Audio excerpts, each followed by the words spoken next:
Okay, ready to go. Right, welcome to the executive member decision session for children, young people and education, 8th of November. Welcome to the meeting. In terms of declarations of interest, although it's already on the register of interests, I need to declare I'm a governor at Westwood Primary School, one of the schools that participated in item 5 early talk for York, but that was available to a wide range of schools. Right, okay, minutes, agenda item 2 minutes of the last meeting. To my predecessor, so I wasn't there. As the term dates have been set and they are in operation, you can see that they were enacted. So that's that. Public participation. We do have one councillor registered to speak, Councillor Loomis. So I take that item now. Can you hear us? I can, yes. Thank you, Councillor Waller. Hear you. All right. Okay. Do you want to? I understand it's on agenda item 4 that you're speaking. So, do you want to make your contribution? Thank you. I'm the councillor for Acombe Ward, which, as you know, is a suburban area full of families, and it's also full of housing and not much else. And this poses a daily challenge for residents due to the lack of network bus services. We can travel into the city centre with relative ease, but it's less easy to access much closer shopping and services by public transport due to our mainly radial travel networks. As you know very well, having worked hard to block the active travel scheme that was to provide safe walking and cycling along the border of Acombe and Westfield wards, active travel is no easier in the suburbs. The figures presented in this report for Acombe are shocking, and the narrative comments are at times distressing. This evidence that Acombe Ward is so poorly served in yet another area means that children in my ward will not be getting the start in life that they deserve.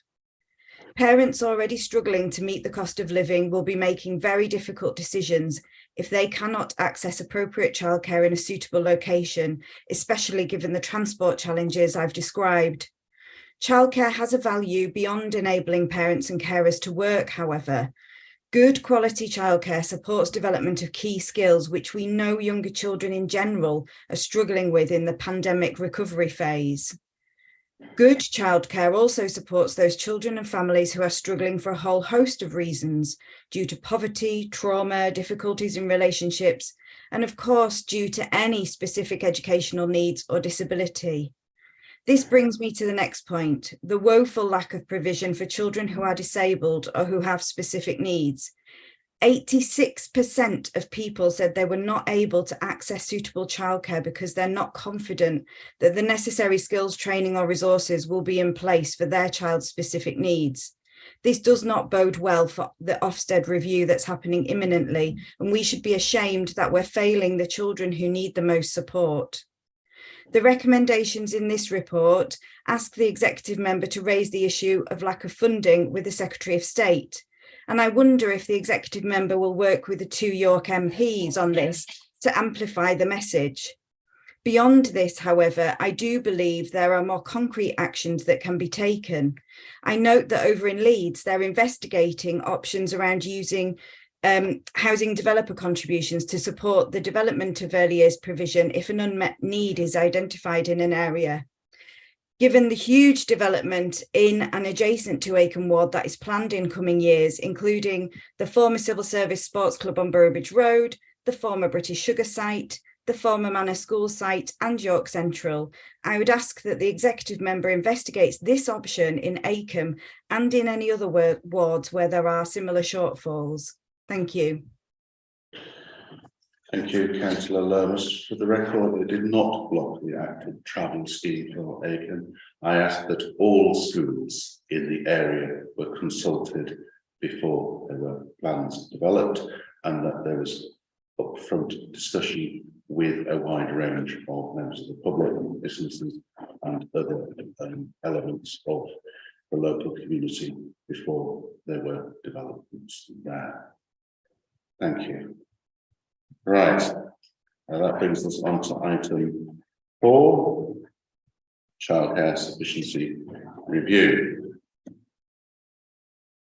Asked for this to come here in order that information is public to councillors and the wider public, because I think it is an important issue, particularly at the moment with pressures on a number of providers, some of whom have folded recently. It happens year on year, but it's very keenly felt at the moment, and with cost of living crisis affecting providers themselves as well as those who take up that provision, household incomes being impacted. So, Nicola, do you want to speak to the report?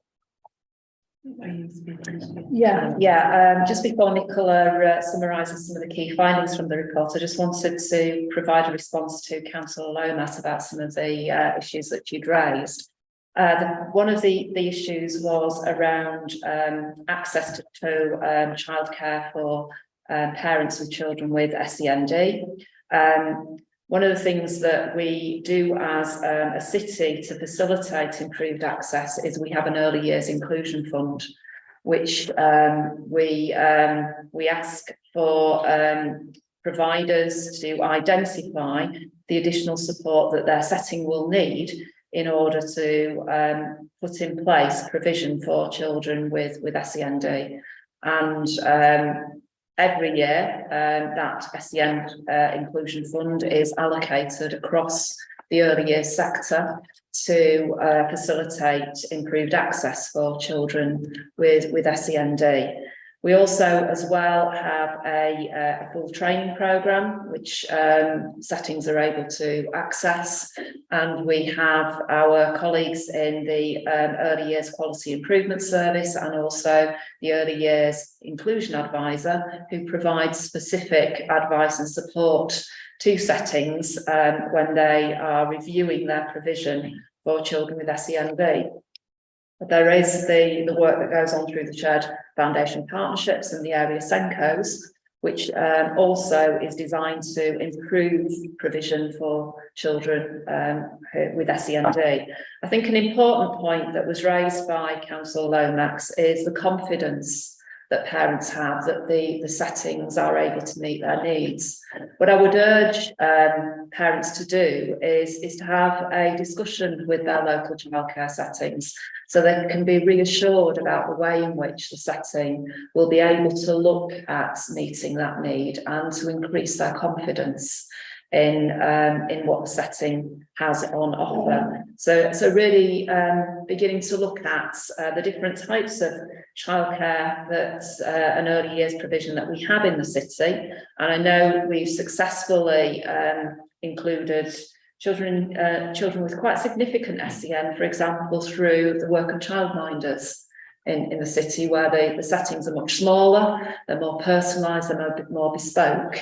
And that's an area where we have been looking to grow some of that practice. In terms of the point that the councillor made about looking for contributions from housing developments, that is one of the things that we already do.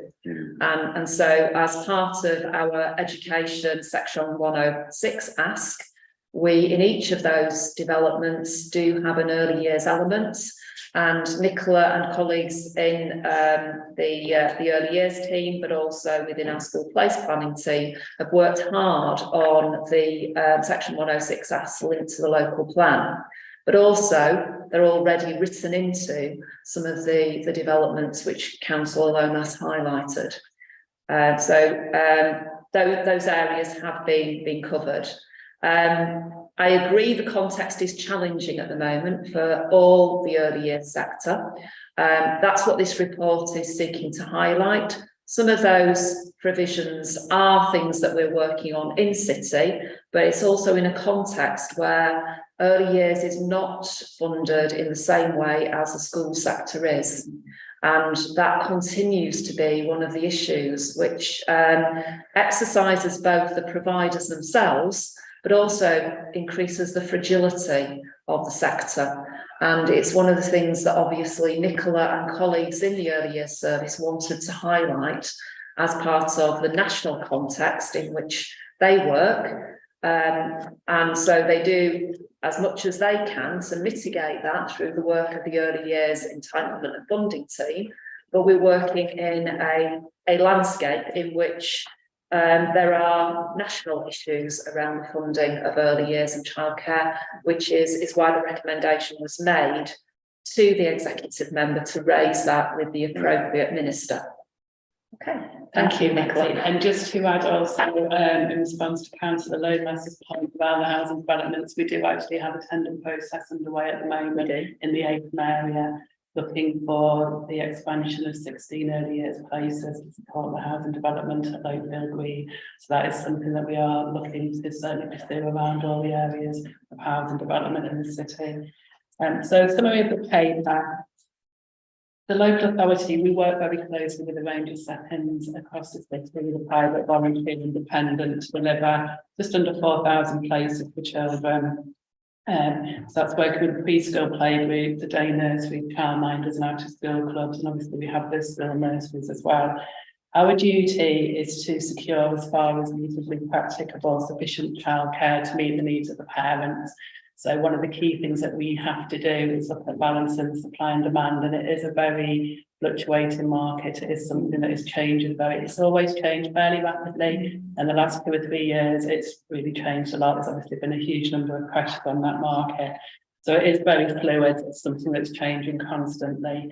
One of the ways that a few of the ways that we try to determine what that need is by doing survey every year with parents. One of the challenges we have, as we're aware, it is quite a small percentage of responses. We do look every year at how we can reach as many parents as possible. But we are aware that the responses we get are just sort of showing a small percentage of those families that do have children. That said, we do also work closely with our family information service, and they support families in finding childcare across the city. They also offer a brokerage service, so we're in very regular dialogue with them around any unmet need, and that does help to flag up if we've got any particular either areas of the city or certain areas of provision that we feel are unmet.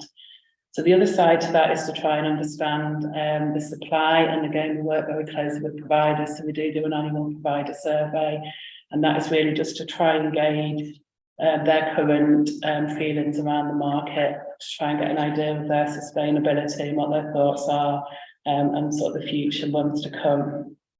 This year, we used to get a very good response with the providers, and this year, the response, we had 85 providers which replied, which compared to last year was 145. And I think this is probably quite telling of the situation that we're in. So we know that providers are very stretched. We know that they've got a huge staffing issue. And at the moment, their time is just very much focused on the absolute key essentials of delivering the provision for children.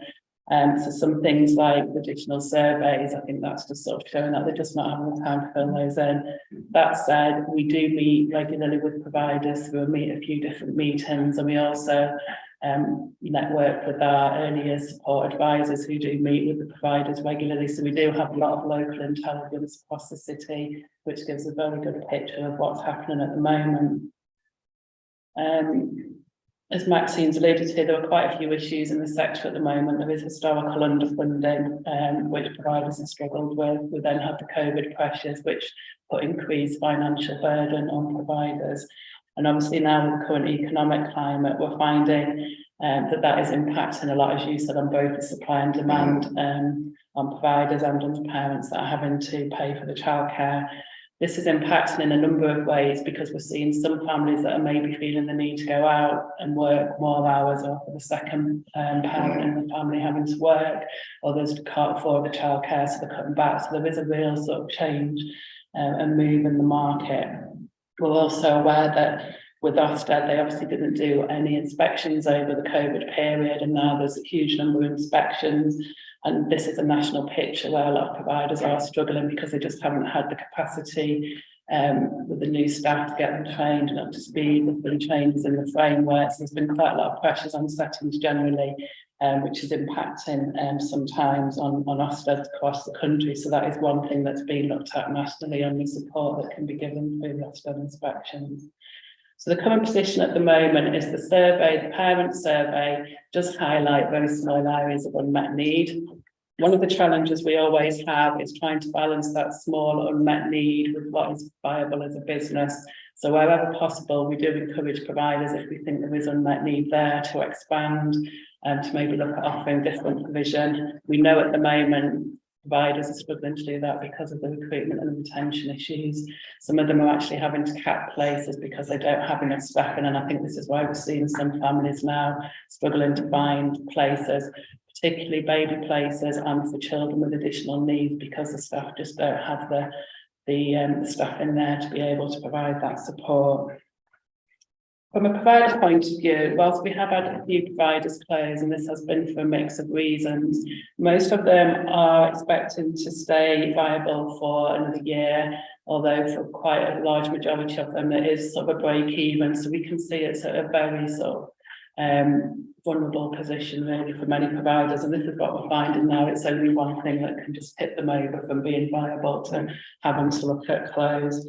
So one of the things we are very keen to do, and we have been doing on a regular basis wherever we can, is to flag this up nationally. So we do have regular meetings with DFE colleagues where we're keeping them up to date with the situation, and sort of obviously lobbying government wherever possible just to raise those challenges. So it's very much about increasing funding to the sector and very much about promoting the sector and making sure the wages are right so that people want to go into the sector, so they see it as a, you know, an attractive career opportunity that they want to be in. And that's really the summary of the report, and asking the executive member to sort of promote the issue and raise that issue of low funding and the recruitment and retention, which the sector is struggling with. Right. Thank you for that. I think there is a great deal of information within this, which is where it's identified in the parents' survey, the shortfall in certain areas. There will be different approaches to each. Just to clarify that the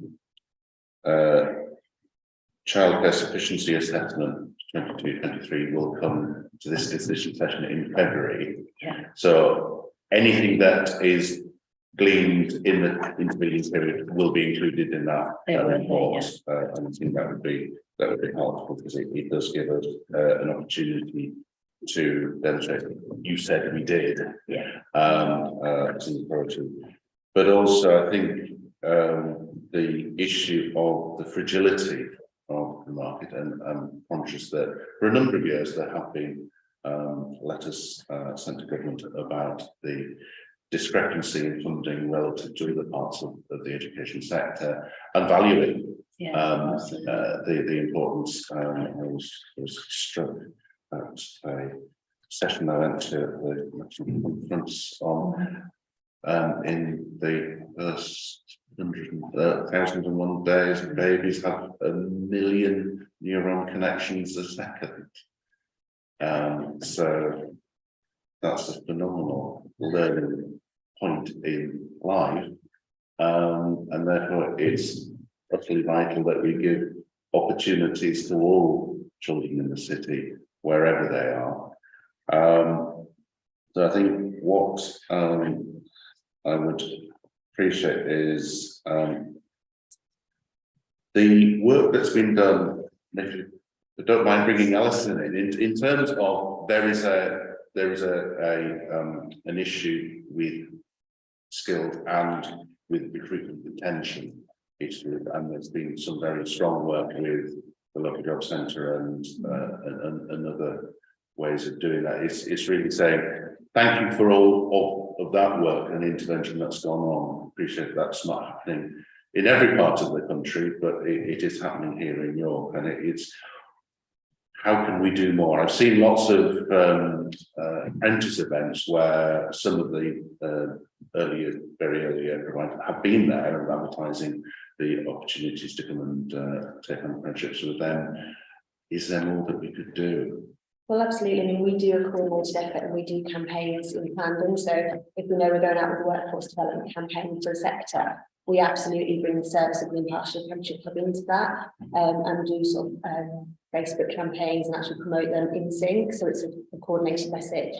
Also, and we'll touch on it later on, is the apprenticeship levy transfer opportunity. So the council runs that scheme, and that's absolutely open to this sector, but actually our local authority and independent school supply chains in their totality. So we would absolutely encourage businesses to contact the Impartial Apprenticeship Club, and we can advise them on all of those different aspects. Nicola, in terms of, I appreciate that some of the providers are still busy with the day-to-day, that they're not doing the completing the survey, but we're still networking. We're still networking. So in terms of the information that helps us to develop a coordinated response. We're looking at a few different ways. As I say, we work very closely with the Improvement Advisor team, and they do go out and speak with settings on a very regular basis. So I hold meetings with that team, and we do have, we flag up where we know there's certain providers where we may be sort of concerned about, where they've highlighted concern. And aside from that, we have, we call them provider information sessions. We predominantly used to use them as an opportunity to update providers on change in policy, when we used to have a lot of change in policy. Now we're using them more to get their feedback. So we hold those meetings, and we've got one planned in January, and it's really just an opportunity for them to, we do it remotely, so they don't have to come out of the setting, and that will just tell us where we're at. This is a problem, it is changing so quickly at the moment. We do need to have those regular conversations with them. So we will be meeting with them in January, and we can just sort of find, and we have other meetings as well where we're constantly asking them just for feedback and let us know what the situation's like at the moment. Are things improving? What can we do to support them in some of their challenges? Thank you for that. And I appreciate the conversation I had with Maxine about, there were a number of things happening over the summer, and I thought it was important to bring it together as a holistic approach. I think it would be helpful if there could be contact with those wards, not just Oakham, but Bishop Port, City Centre, Drayton Port, Haxby, Huntington Road, Rural West, in terms of those issues that were drawn out. And I think if we can engage with all councillors, then that's helpful in demonstrating that it's a collective response, and that where there can be suggestions on improved provision, that would be helpful. So in terms of the recommendations, being that we collated all this information so that we take it to the Secretary of State, whoever they happened to be by the time this report was written, and it seems to have settled down a little on that front. So if council officers support in developing that response, it would be wonderful if the two MPs helped the council in helping residents and supply providers, and that to note the contact with ward councillors identified in shortfall areas, and that there will be the childcare sufficiency assessment paragraph 11 coming in February, so that will capture the data. So thank you, and to thank staff for all that they have done in terms of responding to this pressure, serious pressure on the service. So thank you very much. Right. Okay, so that brings us on to item 5. So this is an issue very dear to my heart. I can recall conversations with Maxine back in 2018 when the attainment gap was really becoming very telling, and I was not happy as a councillor, and aware that was something that was felt within the service, and therefore a response was developed. And here we have the response. So I was delighted to get a presentation along with the head teachers in terms of the outcomes of the cities they apply. But Tina came here so that there was the opportunity to give a full description of what's gone on, the thinking behind it. So, Rob, do you want to? Thank you. Talk about that? Early Talk for York, as you know, the kind of headline is making good progress, showing impact on closing the disadvantage gap that it's set out to tackle. And this report is asking the executive member to note those outcomes in order to support the full rollout of the Early Talk for York approach across the city.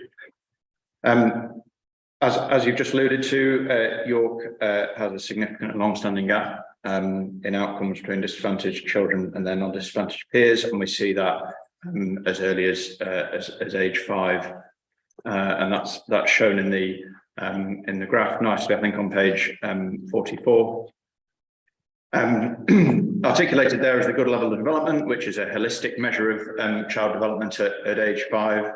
Early Talk for York was set up in response to that, and in 2017, the largest gap of any local authority in the country.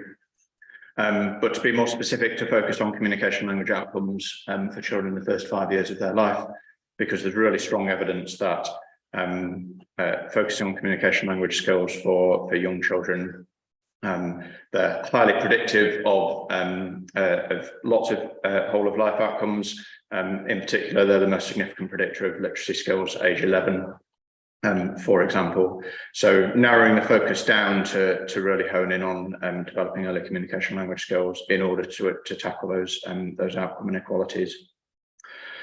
So the work's been going a number of years now, and the kind of the headline activity that's been taking place has focused around schools and settings, and the pilot area that was set up was in the west of the city, focused around the intake into to 3 primary schools over that side of the city. So we've had lots of training of practitioners, which is accredited in its nature, and really focusing on supporting individuals to cascade their training to influence the practice of others within their setting as well. So ensuring that training has whole setting impact rather than just remaining with any one individual. Using a standardized tool to screen children, and that quickly developed into universal screening. So that's all children every year, not to supplant professional judgment, but to support it and challenge it where necessary. And that piece of work has been scaled up more widely across the city. I'll talk about that a little bit later on. We've commissioned support from the Speech and Language Therapy Service at the hospital. So this is a partnership piece of work between the local authority and colleagues at York Hospital. We have excellent relationships with them, and the therapists offer ongoing support for professionals working in schools and settings and other services. Think about how they can respond as quickly as possible to any emerging needs for children.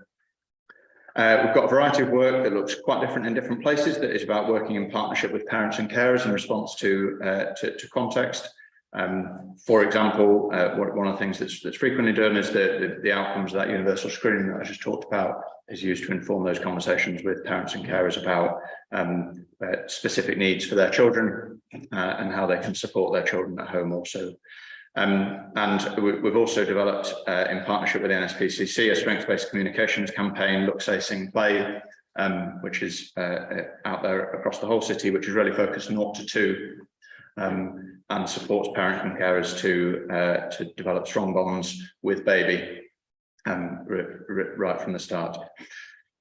So pilot area from 2019 over in the west.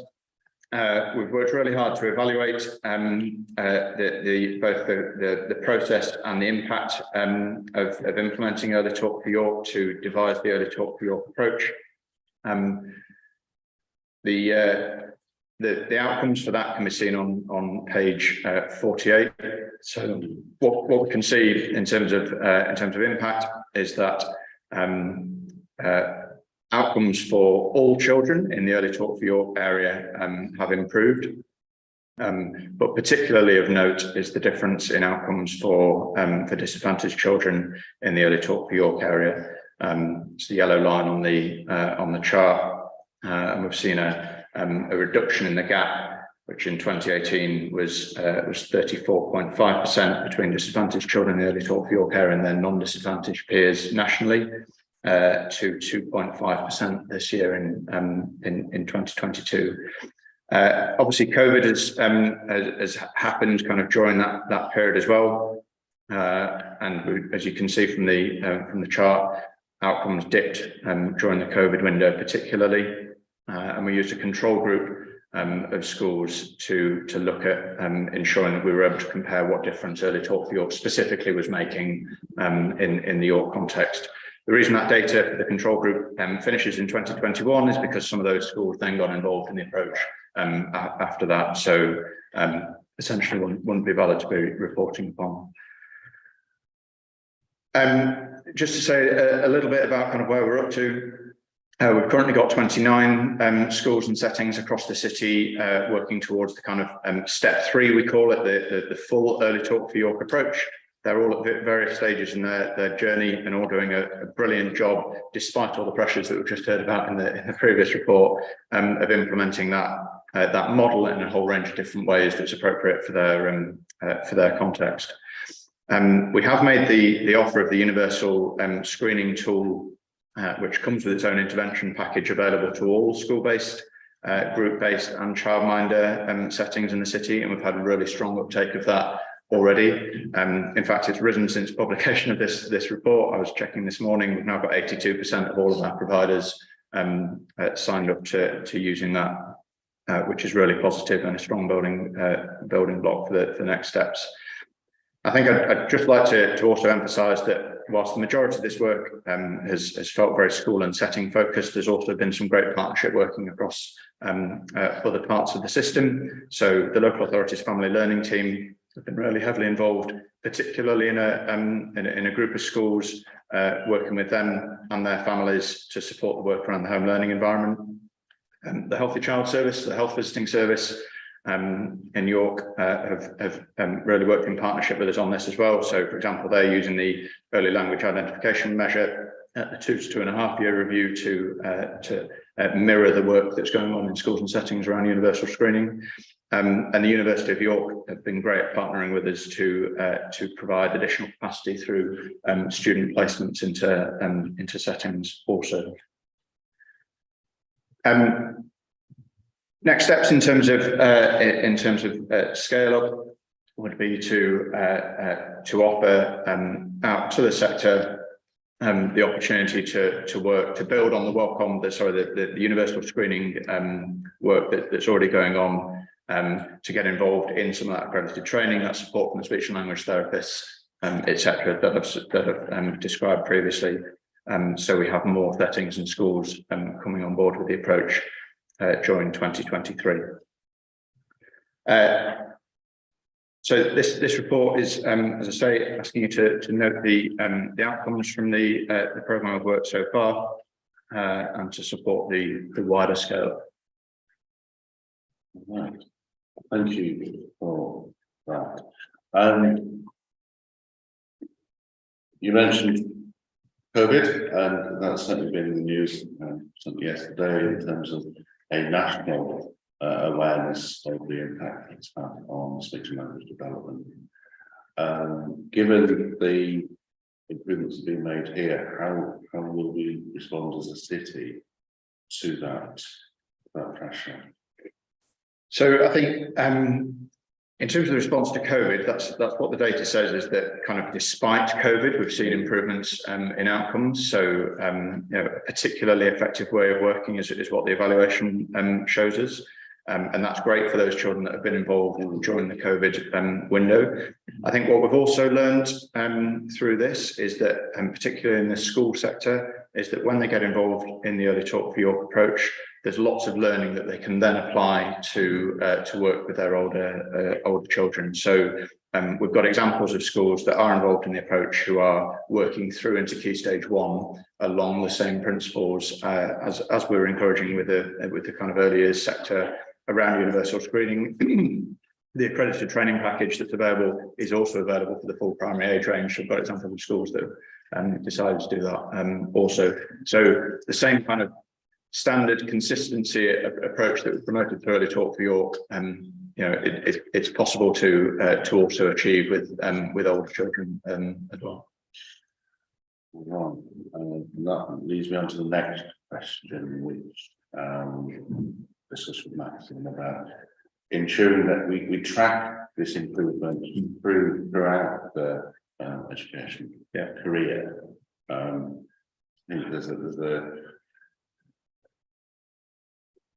there's a need in education to have these programs that map across many years. Where Sure Start, when it was starting to produce the fruit, it's just like we couldn't say, well, so I think what I'd like to see, and Martin as well, it's not thing is to ensure that there is longevity of this work to show that it has produced long-lasting benefits to address social mobility and equalities of opportunity in the city, so that we're able at some point in the future to point to increase in earnings, age 25, whatever, as a consequence of this very early investment. Yeah, and I think what was unique about the way that it was originally funded was the fact that the secondary head teachers who were sitting in the York Schools and Academies Board actually saw this as being vitally important. So they wanted to put their investment not into intervention in Key Stage 4, but into the early years. And they've maintained that view that this is a sensible way to invest. So the ask around a longitudinal study of impact, I think, is something that all schools also are signed up to. So that, I think, was my question. I'd just like to, I think, acknowledge the flexibility of this approach, that it has been tailored to each school setting, and so whilst the fundamentals have been there, I think the access to NHS professionals, which is good to see that joint working is happening here, to acknowledge the work that individual schools have put into making this work, and I think they've seen the benefit. So I think it's been a great scheme for people to see, well, yes, let's work this way, let's do this extra work, but actually it produces results. So I'm happy to agree the rollout. I'd like to add my thanks to staff team around the table and those beyond who delivered this. And as an additional recommendation, that was a further report in a year's time to measure the further improvements with the rollout. And one of the things that we're looking to do, we've had some initial evaluation done by our colleagues at Huntington Research School, but we're also looking at ways in which we can do more detailed evaluation, drawing on colleagues in academia. So particularly the University of York have shown interest in evaluating this, haven't they? And Rob's already had considerable national interest in it, haven't you? As an approach. Very good, and I think it's important that having third-party evaluation demonstrates the strength of this approach and enables York to provide information that others can follow. Right, thank you for that. That brings us on to agenda item 6. Apprenticeship update. Good, thank you. So, Councillor, just to remind you that this report covers the 6-month period from the 1st of April to the 30th of September, and as such is your first under this current portfolio. Previous reports can be found under the Economy and Strategic Planning portfolio. So one of the key measures that we look at locally and indeed nationally around the take-up of apprenticeships is the quarterly start figure. And for York, these are available until Q3, which is the end of April this year. But they're promising. It shows that actually there were 980 starts circa in York up until that point. And that's around 97% of the full year figure for the previous year. So that's working really well. Really encouragingly is that there's about a 14% increase at that point on our 16 to 18-year-old starts. So I think that's really showing that those vocational offers are available in the city and young people are taking them up. What we have out nationally are the provisional figures for the full year, but we won't get our final full year figures till the end of this month. But again, that's showing similar comparisons. So around a 20% increase full year for that 16 to 18 age group. But also what it's saying is we're not back at pre-pandemic levels of starts. And I think that will be true again for York, but we can include that in the next update. In terms of apprenticeship vacancies, that market has remained pretty buoyant in York, anywhere between 100 and 180 vacancies within a 15-mile radius of York advertised each week. The report does note a dip in September, but that's usual because a lot of the academic apprenticeships are starting. In line with the academic calendar. But what we have seen more recently in October is sort of an uplift around the mid-90s. So I think that market is good. The split between our intermediate and advanced levels, again, some of those entry-level roles is good. And it sort of changes between, around 38% intermediate in September up to 60% in October. So as I say, it's quite a nice market out there at the moment, and we're covering a range of our key inclusive growth sectors. What I would also say is that the work of the Impartial Apprenticeship Hub and a lot of that activity is described in section 24 onwards. Is very much around our partnership and working across the city, initiatives and programmes. Some highlights of it are that we've engaged 725 students across years 7 to 13 in the apprenticeship offer. And again, that's important because we are seeing some legislation update due out in the new year. So we're working with our partners at NIBET to actually look at provider access legislation.